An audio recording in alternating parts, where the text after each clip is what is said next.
2,000 kilometers away from India's capital New Delhi, on the beautiful waters of the Arabian Sea, is a world in itself. Known for its nightlife, gorgeous beaches, sprawling churches, diverse demography, and incredible Portuguese architecture, is possibly India's most iconic destination for the young from across the world.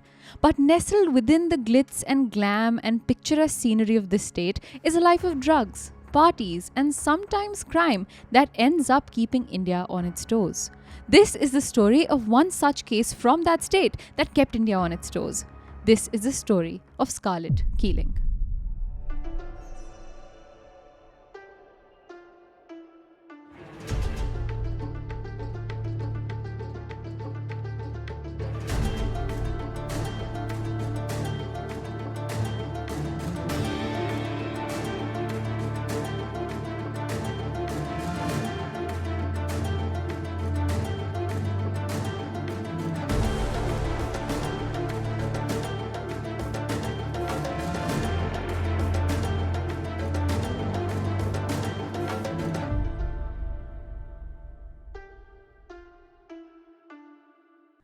Hi everyone, welcome to the Desi Crime Podcast, a show where we dive deep into some of the craziest cases from around South Asia. I'm your host Aishwarya. And I'm Aryaan. And the case that I have for you today is one that will serve as a cautionary tale for all of you of what can truly go wrong in the land of partying. Scarlett Keeling, a name I have heard all too often, a name I've been told to investigate all too often. Sure. But I know nothing about her. Yeah. I am genuinely looking forward to today's episode. No, this is a case that became so popular in the late 2000s when we were, 7 and 8 years old respectively. And so it's justified. A lot of our audience may also not know the nitty-gritty details of this case. What is an important detail though is that this case takes place in the heart of the party state of this country, which is Goa. Yes. And coming December, I know all of you are already planning your crazy Goa winter trips. Barely any of those are going to go through. But for the ones that do go through, there is one thing in my backpack that helps me get through with my energy levels all up, with my protein intake all up in the middle of party season. And what is that? That one thing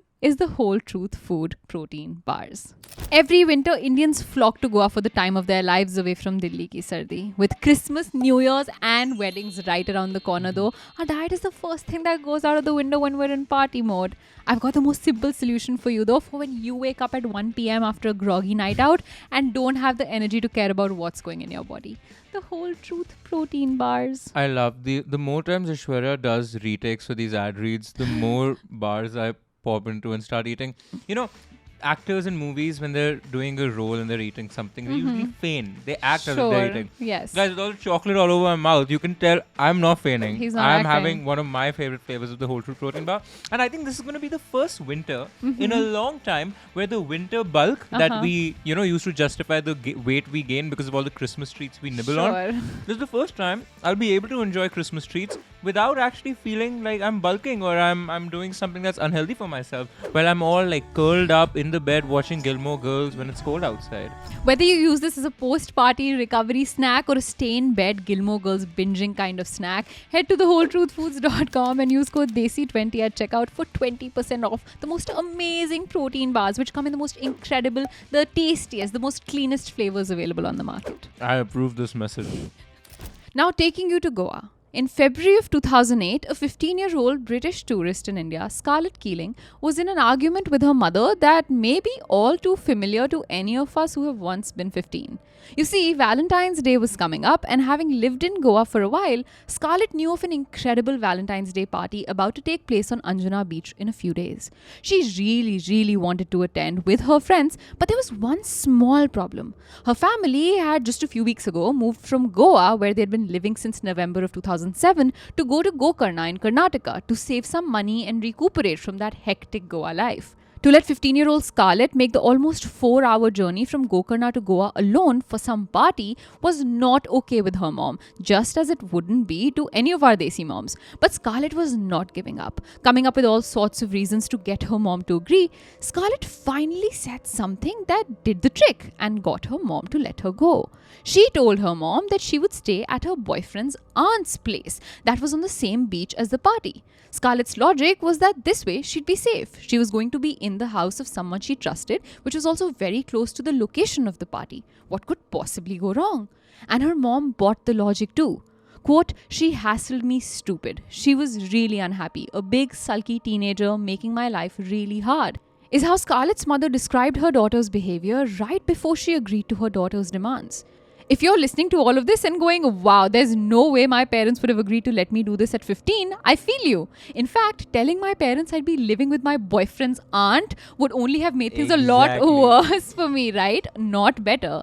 But here is where some context will help. Scarlett was raised in a household that was vastly different from the one you and I are probably used to.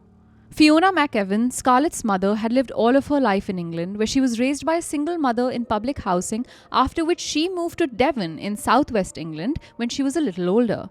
She was a fiery woman who said what she thought and did as she pleased, and even had an attempted manslaughter conviction on her name for stabbing a boss who tried to sexually assault her when she was 16. Hell yeah. Right?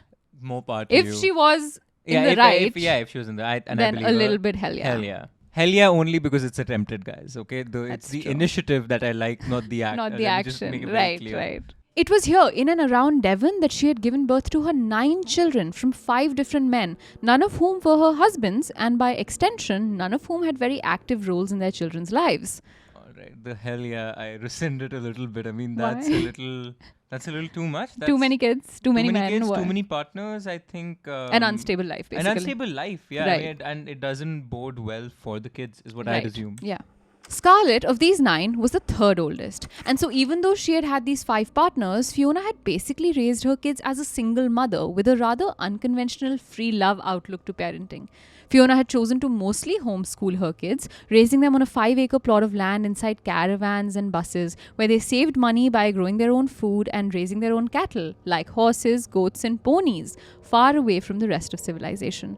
But this need to stay away from the temptations of the world was put on a short pause when in 2007, the whole family decided to take an 8-month-long holiday to Goa in India, for which they sold a pony and collected every dime of child benefit money they could get to get some vacation money. This trip was going to include 15-year-old Scarlett, her mother Fiona, her mother's then boyfriend 47-year-old Rob Clark, and her 7 other siblings and half-siblings.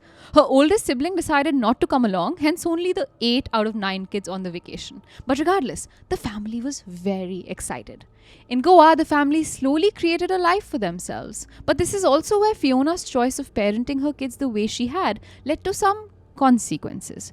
Fiona was herself an avid drinker and knew her kids enjoyed drinking and partying too, and she was okay with it. She obviously encouraged them to not overdo it and steered them away from drugs, but she let her young kids ultimately make that choice for themselves. She dressed in ways many, including her own boyfriend, found a little too out there for India back in 2007 and ended up setting the same example for the kids she was raising.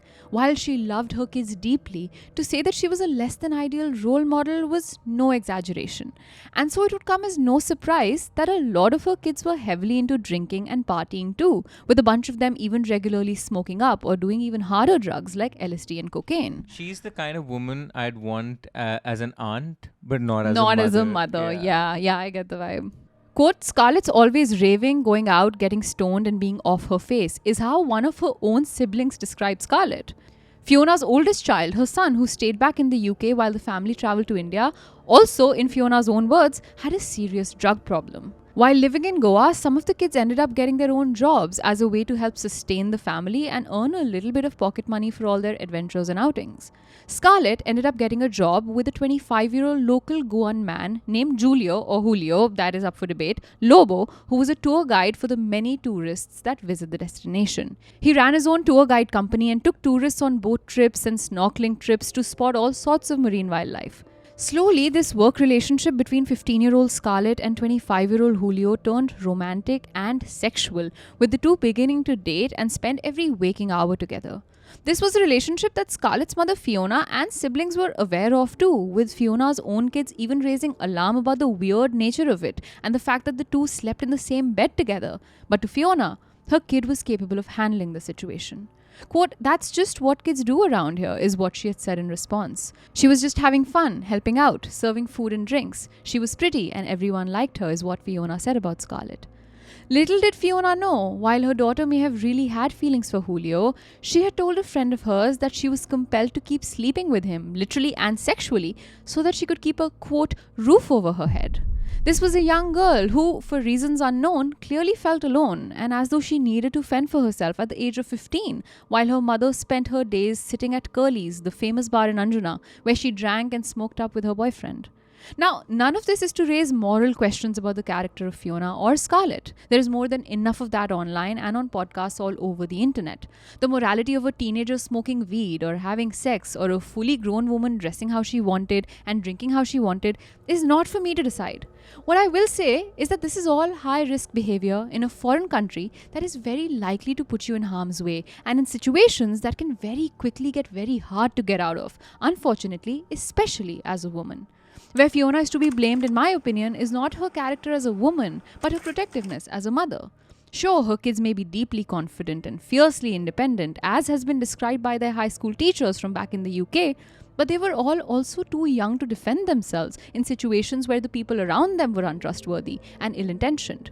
She was meant to be their parent first and friend second, not the other way around. And at that, I think she failed. Regardless though, the family's trip went on, and by the time January of 2008 rolled around, they all felt like they needed a change of pace. All of them, other than Scarlett. The family had decided to move further south and set up base for the rest of their time in Gokarna in Karnataka to save some money while having a different experience. But Scarlett wanted to stay back. She had made friends, had a boyfriend, had a job. She didn't want to just up and leave. And Fiona agreed to leave her daughter behind to stay with the 10-year-older Julio Lobo and his aunt. While this is what Fiona says, her boyfriend of the time, Rob, actually says that Scarlett wanted to stay back because of the constant conflict between her and her mother that used to sometimes get so out of hand that Scarlett would have to be locked away in rooms to make the fight cool down.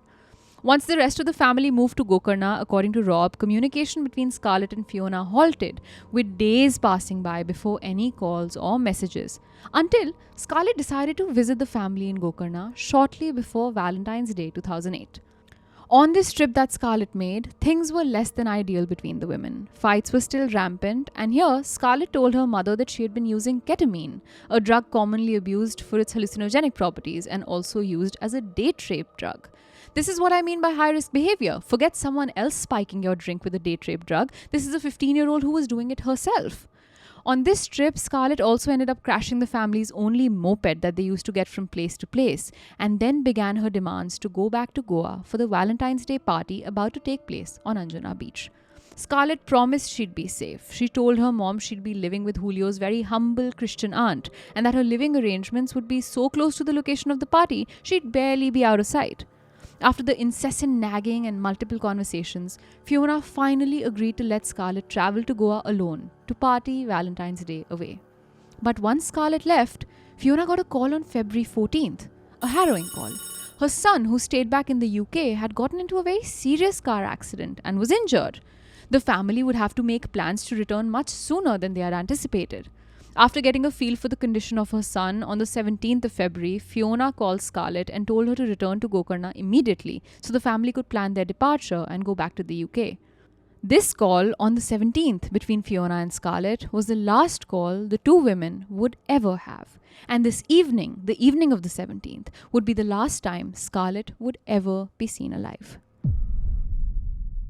On the evening of the 17th, Scarlett knew it was going to possibly be her last night in Goa to enjoy a night out with her friends and boyfriend while taking in Goa's nightlife. While her boyfriend Julio was unwell and decided not to go out with her, she had a different friend she made a plan with, a 16-year-old Dutch girl named Ruby, who she had gotten very close to.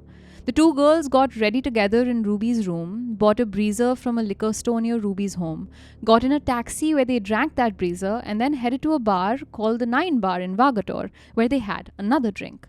But 9 Bar hadn't quite picked up for the night yet, and so the girls decided to change spots.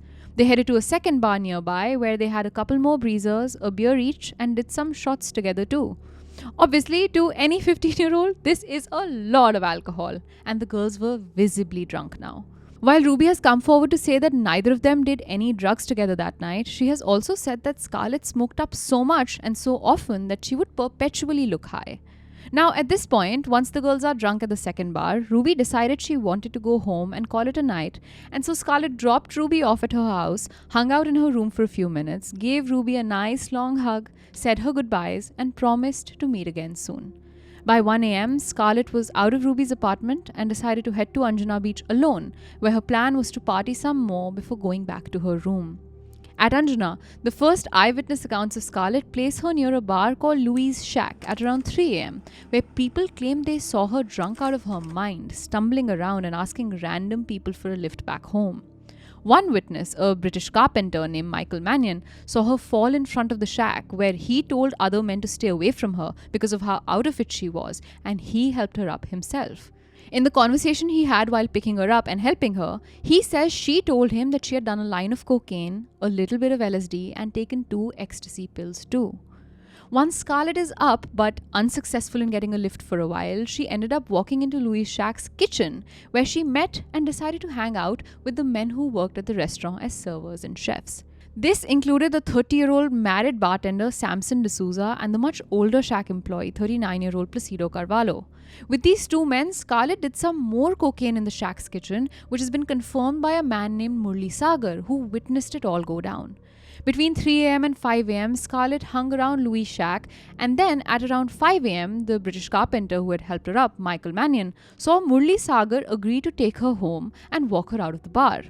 But between when Michael Mannion saw Murli Sagar take her and 15 minutes later, something had happened in the parking lot behind Louis' Shack.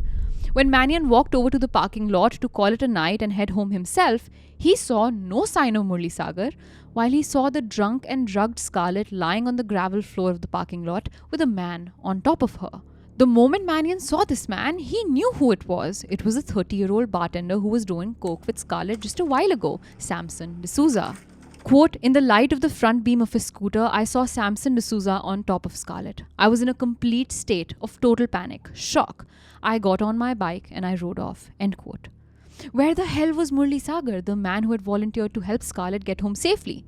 Turns out, when he took Scarlett to the parking lot to take her back, Samson D'Souza showed up from inside the shack, grabbed Scarlett and asked Murli to go away.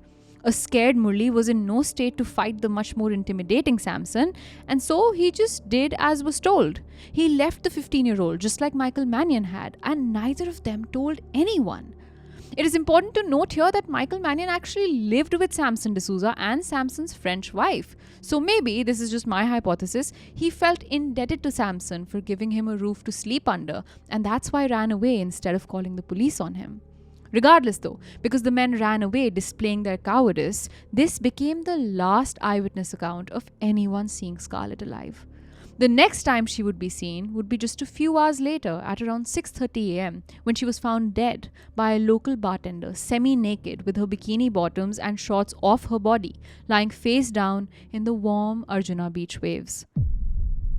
This bartender placed an anonymous call to the police, after which Goa Police's Inspector Gurnath Nayak appeared on the scene. Something I want to point out here is how everybody is very sus about getting embroiled in anything in Goa. Right. Something you feel in the atmosphere to this date, where you don't want to get on the wrong side of the locals or the cops. So things are great. Goa is a great party state to be in. If you're on the right side of the right people. Is that a little bit because everyone's doing drugs? Everyone's kind of engaged in... Exactly. So you just want to, I think, you don't want to be embroiled in anything. Right. Because you don't know what that will open, what chapter of your life will get open in that process. Right. Because if you're in Goa, there are probably really fun/dark chapters of your own life. Right. So from, these guys not helping her, which I understand it's a sign of cowardice, but I always put it back to you guys. What would you do in that situation when you're alone at night and there's a more daunting man in front of you? And then about this bartender. Anonymous call. Like I sense that apprehension and where that stems from. Yeah. Now, with the inspectors on the scene, they made extensive notes of what they saw. Scarlett's body, her clothes strewn about, and a pair of orange slippers that were not Scarlett's, that lay a few meters away from her body, all of which the inspectors noted down in their panchnama or record. Scarlett's family was informed of their daughter's demise, after which they hurriedly made their way back from Gokarna to Goa to see what remained of their bubbly, vivacious daughter they had just said goodbye to a few days ago. Back in Goa, Scarlett's body was taken for its autopsy, where the pathologist, Dr. Silvano Specco, noticed multiple bruises and signs of struggle on Scarlett's body and ruled out the possibility of an accidental drowning. Despite this though, for some odd reason, one of the lead inspectors in this case, Inspector Nerlin Albuquerque, held a press conference the day after Scarlett's autopsy was conducted and told everyone in the conference that Scarlett died an accidental death due to drowning. This shocked everyone, including Scarlett's mother Fiona and the pathologist who conducted the autopsy. To Fiona, this theory was absolutely rubbish and utterly implausible because when she visited her daughter in the mortuary, she herself counted 52 bruises on her body. 52! That all seemed to be signs from a struggle, whereas the police had reported only 5 bruises in their official report and the press conference. She also noted severe bruising to her daughter's genitals and knew what the police was saying wasn't the full story. When she visited the scene of the crime, she also realized for the first time that Scarlett's bikini bottoms and shorts were not on her when the body was found on the beach because those 2 items of her clothing still lay on the beach, with the police having made no attempts to take them into evidence and send them for examination. This further made her question the accidental drowning narrative. The likelihood her daughter had been raped was now looking more and more plausible. For Dr. Sepeko too, this press conference came as a slap on his face. He went on record at the time to tell people that he had, quote, verbally expressed the possibility of homicidal drowning to the Goa police, but he had been told to keep quiet by the lead inspector, Inspector Albuquerque, who instructed his team to treat this case as an accidental drowning instead. But Dr. Sepeko was not without fault. He had failed to conduct a proper rape test on Scarlett and had failed to conduct any DNA testing on the possible semen remains that may have been found on and within her body. With all of this in consideration, Fiona fought tooth and nail to get a second autopsy conducted on her daughter, which finally ended up happening on March 3rd, 15 days after Scarlett was found dead. And this autopsy confirmed Fiona's suspicions.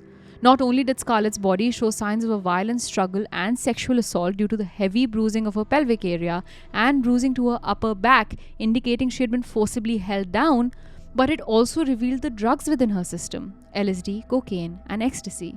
It also revealed that while Scarlett did have water in her lungs, which is typical for victims of drowning, the amount of water found in her lungs wasn't enough for it to be a drowning. In fact, the water was extremely sandy in her lungs, indicating that the water had entered her lungs in very shallow waters, close to the beach, where a drowning is unlikely. She had died some other way. With all of this information taken into consideration, this autopsy recommended the case be investigated as a homicide.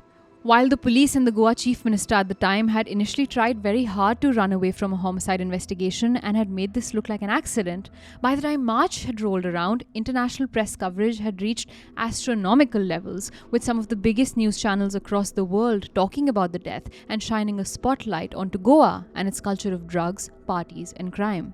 Even other state ministers from within India had come forward to condemn the initial investigation as, quote, shocking and embarrassing, with the country's women's minister of the time, Renuka Chaudhary, saying, quote, if the police are trying to cover up, those involved should be brought to book, end quote.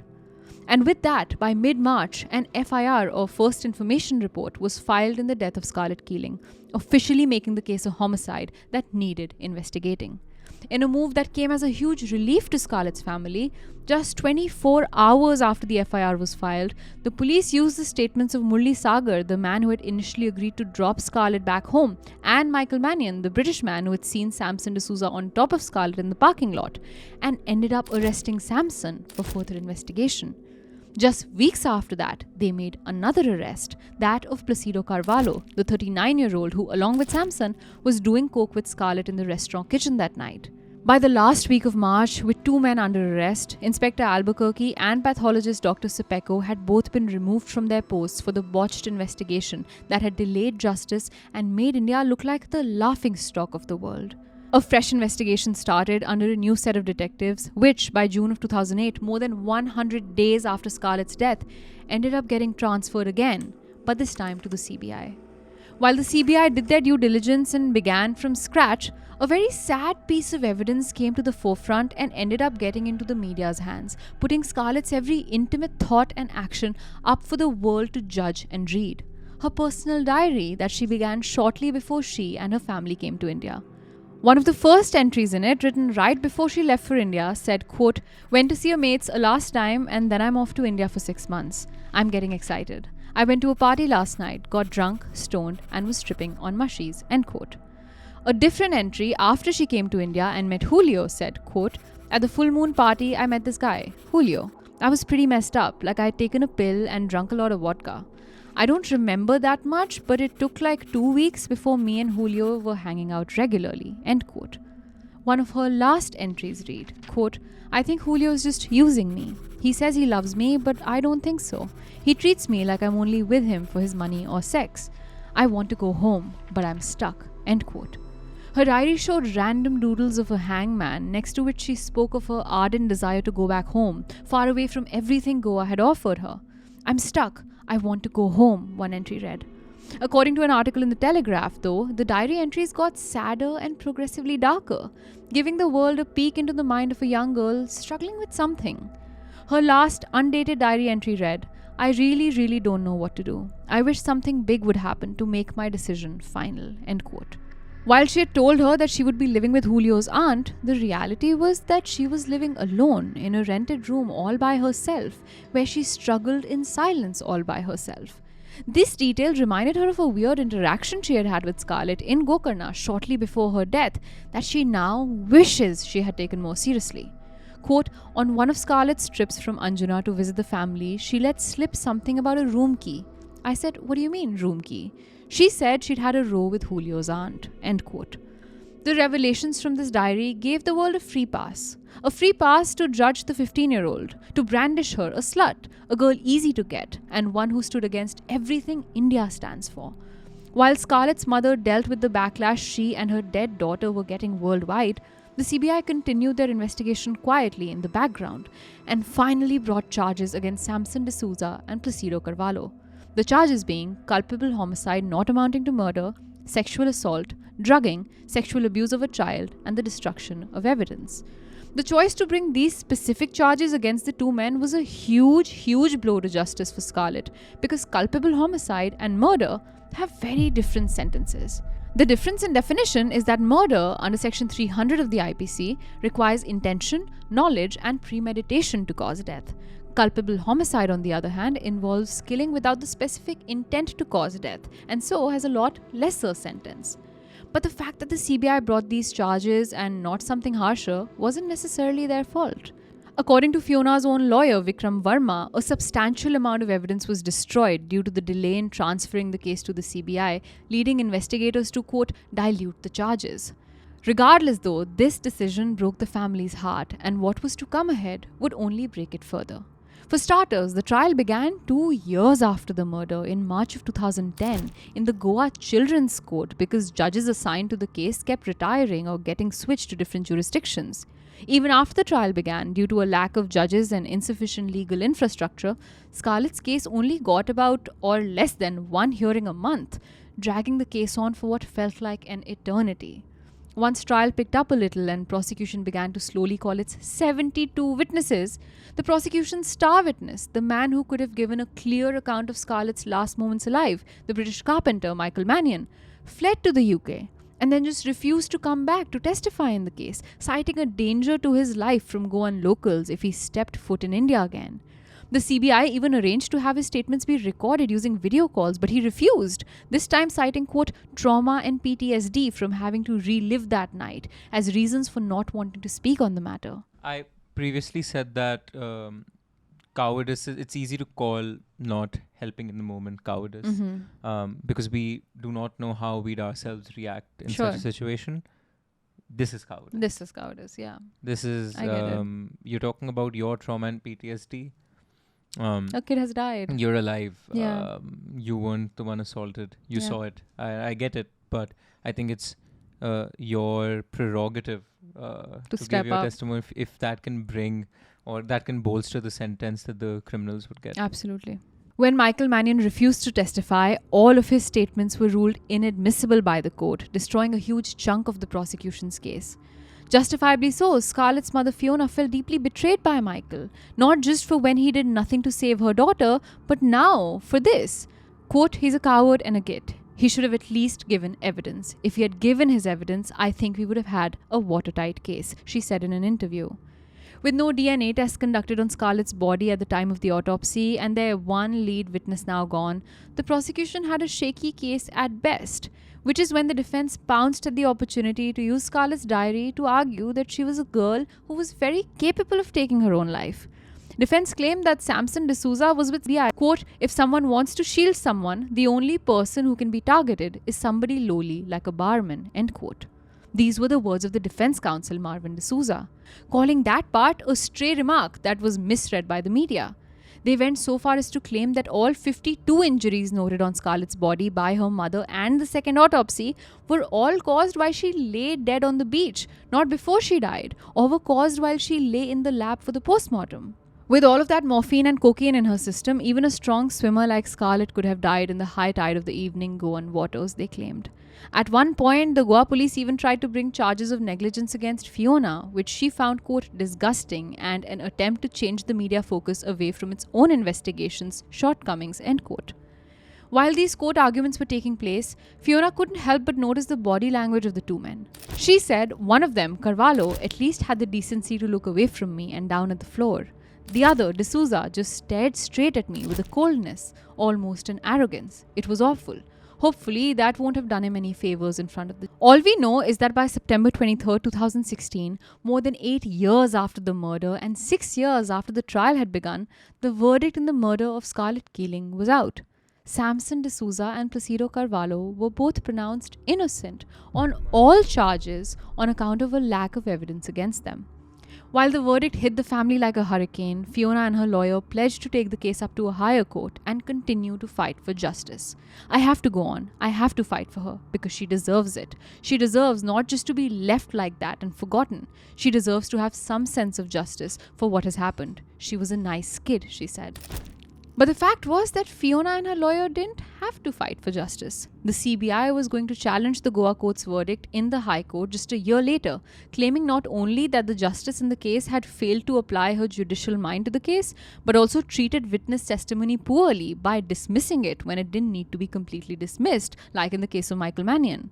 The CBI reiterated their case to the High Court with the same consistent story as before, wherein Samson and Placido had given an underage girl ecstasy and cocaine, knowing she was drunk, after which Samson had raped her and left her to die on the beach. Fiona even came forward to accuse then Goa Home Minister Ravi Nair of running a drug nexus because his son Roy Nayak was known to visit all the same hotspots where drugs were known to be supplied, many of which ended up getting sold to underage children like Scarlett. This time in the court case, though, the CBI's strongest witness was Murli Sagar, the man who had seen the men give Scarlett the drugs in the restaurant kitchen and had initially agreed to give Scarlett a ride back home but had run away when Samson asked him to. Miraculously this time, even Michael Mannion ended up coming to Goa and testifying against the two men, recounting how he saw Samson on top of Scarlett in the parking lot. He told the court how that morning at 6 a.m. after Samson returned home from the beach, he had gotten in an argument with Samson over what he saw in the parking lot. But Samson threatened him, preventing him from going to the police. That is why just a few days later, on February 23rd, he claims he ran to Delhi and then spoke with the British High Commission, which urged him to return to the UK. While all of this new testimony may have been enough, a different, very unique piece of evidence also came to light, which many believed sealed the deal in this case. The orange slippers. I don't know if you all remember or not, but next to Scarlett's body was found an orange slipper that wasn't hers, the presence of which had been noted down in the Panchnama by the first inspector who arrived on the scene. The evening after Scarlett was found dead and her body was removed from the beach, Samson D'Souza arrived on the beach and began asking shack workers nearby if they had seen his slippers. That's when a different waiter from Louis' shack, Chandru Chavan, told Samson that he had seen his slippers next to where the body had been found. Now at this moment, instead of going and getting the slippers himself, Samson asked Chandru to go get them for him. But Chandru refused and asked Samson to get them himself. But just a while later that day, when Chandru asked the shack owner if he could leave early, the shack owner said he could if Samson allowed it. And when Chandru asked Samson if he could leave early, Samson said he'd allow it, but only if Chandru went and brought his slippers back. That's when Chandru reluctantly walked to where Scarlett's body was laying just a few hours ago and brought back the slippers, which instead of wearing on his feet or putting in his backpack, Samson put in a random plastic bag from the restaurant. About this very strange encounter, all of which Chandru narrated to the High Court Justice R.D. Dhanuka had this to say. In the normal course, Samson could have lifted his orange chappals himself. However, this fact indicates his mental state. The feeling of guilt can be said to have resulted in such strange behavior. The unusual and strange post-crime conduct of Samson clearly manifests his complicity in the crime to cause the evidence to disappear with an obvious intention to screen himself from legal punishment. End quote. With all of this new testimony coming to light, in 2019, there was another verdict. Samson D'Souza was found guilty in the murder of Scarlett Keeling and charged on all 5 charges brought against him and sentenced to 10 years in prison and a 2.6 lakh rupee fine. The charges were culpable homicide not amounting to murder, administering a stupefying substance to a child, sexual assault, abusing a child, and tampering of evidence.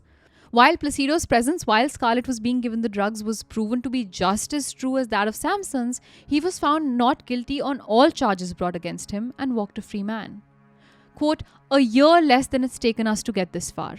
I just hope he stays inside for that long, but I can't quite believe that it's going to be over. It's happening. It's taking its time to sink in that this is finally going to be over. Our lives have been on hold. We are definitely going to be celebrating with a bottle of bubbly, is what Fiona had to say about the verdict. When asked by journalists if she regrets giving her daughter the leeway she did or letting her go to Goa alone, Fiona says, I'm going to regret letting her go for the rest of my life. Of course I will regret that as long as I live. The fact is, I let her stay behind. If I could turn back the clock, of course I would change what I did. But who wouldn't say that? But while she agrees she'd change her decision to let Scarlett go to Goa alone and agrees she was too naive and too trusting, she stands by her parenting style despite the decades of criticism she's received. I'm quite free with my children. I don't believe in completely controlling them. I believe I'm here to support them as they grow up and to help them. And I think everyone is entitled to their own beliefs about bringing up their children. The newspapers kept going on about my appearance, my hair and clothes. Why did they care about that and not about what happened to my daughter? I just couldn't understand that. I did not murder her. It's not my fault. I did not murder her. End quote. This year marked 16 years to the death of Scarlett, a year more than she had lived to see the world. In 2012, in the middle of the first court case, her body was taken back to the UK where it rests today, near her family's plot of land, where once upon a time she may have felt her safest. Something eerie and terribly unfortunate about Scarlett's body, though, is the fact that when it did arrive in the UK, the coroner there realized she was missing many internal organs, including her kidney, stomach, and her uterus. Fiona vehemently denies ever giving any of the doctors in India permission to take her organs, and to this day is baffled by how and why this happened. Whatever remains of the beautiful, vivacious Scarlett rests with those who loved her the most, and that is perhaps one of the few silver linings in this case. Today, let us remember Scarlett for who she was. Not for what she wore or what she drank or for who she hung out with. Let us remember her for who she was, a 15-year-old kid who lost her life. For once, upon the death of a young girl, let us remember her for who she was, a 15-year-old kid who lost her life. If you like what we do here at Desi Studios and absolutely love what we're wearing today, this is merch you can go buy all for yourself. You can buy this Desi Crime merch in our YouTube store on the link down below at Kadak Merch. Keep the engines at Desi Studios rolling so we can pay our videographer right behind the camera to make these amazing episodes just for you.